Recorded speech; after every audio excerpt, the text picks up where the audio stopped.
Muy bien. Entonces, recapitulando, tenemos la expresión que está aquí arriba que nos dice que esta descomposición de suma puede ser escrita de esta manera, de tal manera que si esta es una variable aleatoria g cuadrado con n grados de libertad, ¿por qué? Porque es una suma de n variables aleatorias g cuadrado con un único grado de libertad, y esta es una g cuadrado con un único grado de libertad, entonces esta tendrá que ser una g cuadrado con n menos 1 grado de libertad, con el fin de que la ecuación quede balanceada y que la cantidad de grados de libertad que hay al lado izquierdo dé igual a la cantidad de grados de libertad que hay en el lado derecho. Pero cuando nosotros decimos que esta es una variable aleatoria g cuadrado con n menos 1 grado de libertad, exactamente qué es lo que estamos diciendo. Bueno, estamos diciendo que esta cantidad tiene como función de densidad esta expresión que está acá, también discutida en clase, y que el histograma de estas cantidades va a tener más o menos esta estructura que se muestra acá. Este es el dibujo de una función de densidad típica para una variable aleatoria g cuadrado con ciertos grados de libertad. Usualmente ustedes van a encontrar, al igual que para la normal tenemos que esto tiene forma de campana, en la g cuadrado no tendrá forma de campana, sino que tendrá una forma ligeramente más acumulada hacia la izquierda que hacia la derecha, es decir, tendrá un sesgo. La distribución ya no será simétrica y por lo tanto vamos a necesitar, igual que en la normal, un conjunto de tablas que nos entreguen áreas bajo la curva de esta función, tal como lo hacíamos con la normal, y eso es lo que yo quiero entrar a explicar acá. Usualmente cuando ustedes vayan a un libro de estadística y consulten una tabla para una distribución g cuadrado, van a encontrar que por un lado hay una columna B que señalará los grados de libertad de la distribución, y por otro lado va a haber una columna de valores para alfa que señalarán las áreas que yo quiero dejar en el lado derecho, ¿sí? Entonces la tabla me entrega ¿qué? Áreas acumuladas al lado derecho. ¿Para qué? Para ciertos valores de grados de libertad. Entonces pongamos un ejemplo, supongamos que nosotros hayamos extraído 20 observaciones.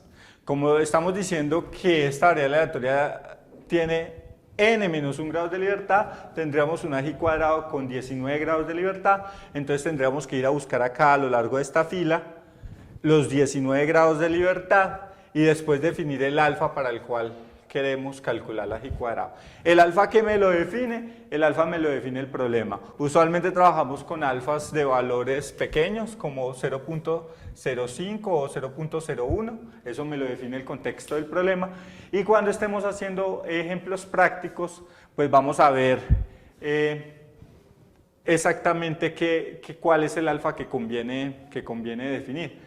Por lo tanto voy a hacer un problema, en este momento vamos a escribir un problema que nos permita aterrizar un poco todo esto que hasta ahora ha sido muy teórico y ver por qué es útil saber el comportamiento de esta cantidad.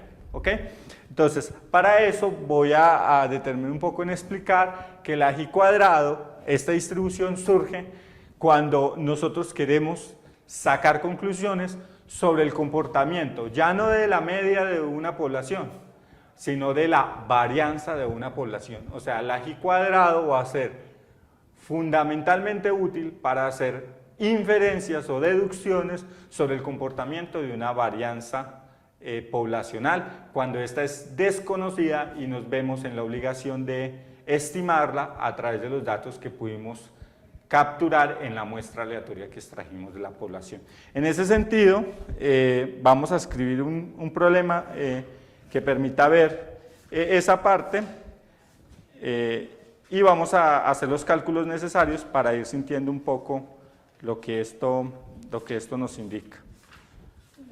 Yo les voy a enviar también para este tema un taller que permitirá reforzar algunos aspectos numéricos. Entonces, para que estén atentos, estará ahí colgado en la plataforma de Classroom.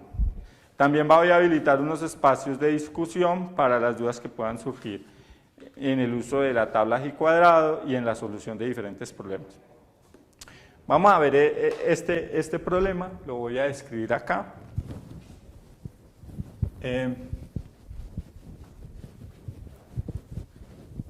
El problema dice lo siguiente: un fabricante de acumuladores para automóvil,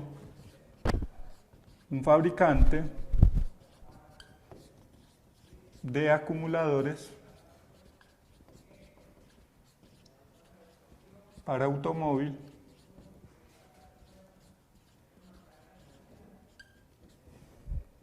garantiza que sus productos durarán en promedio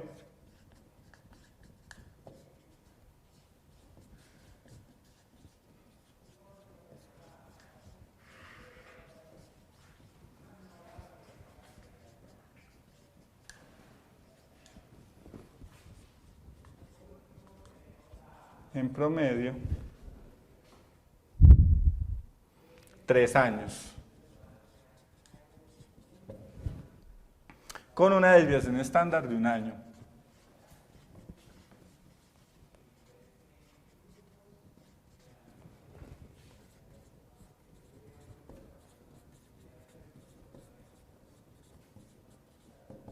Una desviación estándar de 1 año. Si 5 de estos acumuladores, es decir, van a sacar una muestra de tamaño 5, si 5 de estos acumuladores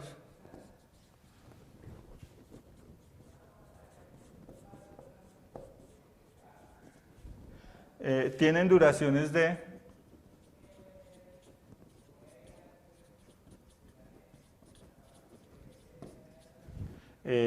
vamos a poner 1,9, 2.4, 3.0, 3.5 y 4.2 años,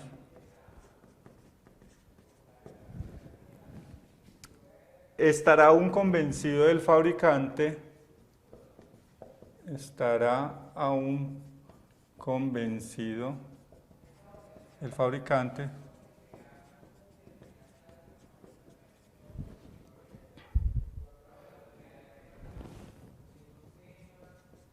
de que su producto tiene una desviación estándar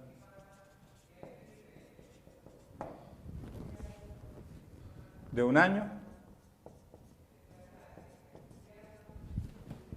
Esa es la pregunta.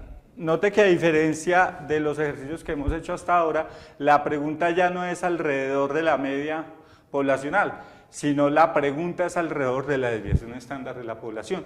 El fabricante quiere saber si realmente la desviación estándar de la población es de 1 año, como él está suponiendo, o si esta muestra está arrojando evidencia suficiente de que a lo mejor ya no es de 1 año, a lo mejor es menos de 1 año o a lo mejor es más de 1 año. Recuerde que cuando hablamos de una desviación estándar de 1 año, estamos diciendo que en promedio las duraciones de los productos que se asumen que son de 3 años distarán de esta media de 3 años en más o menos 1 año de duración. Así que un alto porcentaje de los productos durarán entre 2 y 4 años, un porcentaje aún más alto de ellos durarán entre 1 y 5 años y un porcentaje aún más alto de ellos durarán entre 0 y 6 años. Es lo que la desviación estándar nos está diciendo, que es básicamente como la amplitud de la variación de las duraciones de los diferentes acumuladores. Entonces vamos a recopilar los diferentes datos del problema. Primero que todo, darnos cuenta que n es 5 porque el tamaño de muestra es 5, así que los grados de libertad para la cantidad que es de interés, ¿cuál es la cantidad que es de interés? N menos 1 S cuadrado sobre sigma cuadrado. Esta es la cantidad de interés, la vamos a llamar la chi cuadrada observada. Fíjese el símbolo que utilizo una especie de X, ¿sí? Como con un ladito un poquito más largo que el otro, para indicar que esta cantidad es una chi cuadrado. Elo significa observado, chi cuadrado observado. ¿Observado en qué sentido? Observado en que la voy a calcular con base en los datos que observé en mi muestra, ¿sí? Porque por otro lado va a haber también otro valor de chi cuadrado que no será el observado, sino que será el chi cuadrado de referencia con el cual voy a extraer las conclusiones a través de una comparación del observado contra el chi cuadrado de referencia. Entonces voy a tener dos valores, el chi cuadrado, el chi cuadrado observado, ¿sí? Cuadrado observado, y voy a obtener el otro valor, chi cuadrado alfa, que es el chi cuadrado de referencia.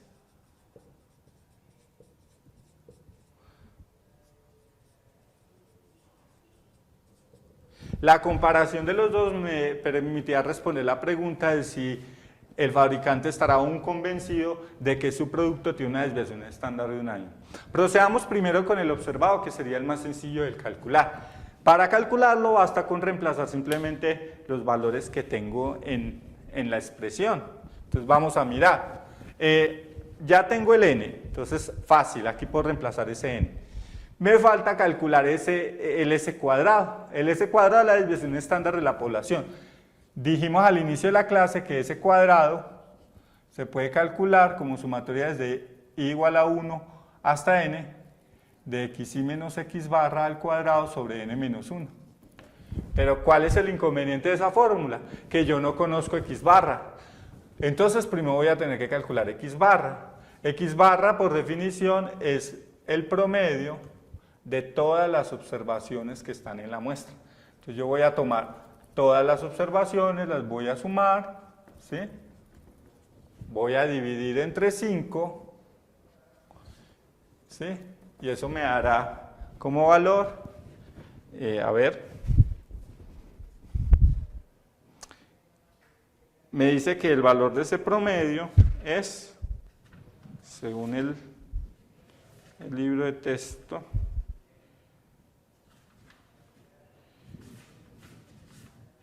el valor es 3, ¿sí? 3, porque si la sumamos está dando 5, el valor es 3, x barra vale 3, ¿sí? O sea, el promedio de esos datos vale 3, por un lado, listo, ya tengo el 3. Ahora voy a necesitar calcular el valor de S cuadrado, entonces, ¿cómo lo haríamos? Bueno, ya es más sencillo, es sumatoria desde i igual a 1 hasta 5, porque son 5 datos, de cada dato menos 3 elevado al cuadrado sobre 4. ¿Esto qué implica? Hacer la suma.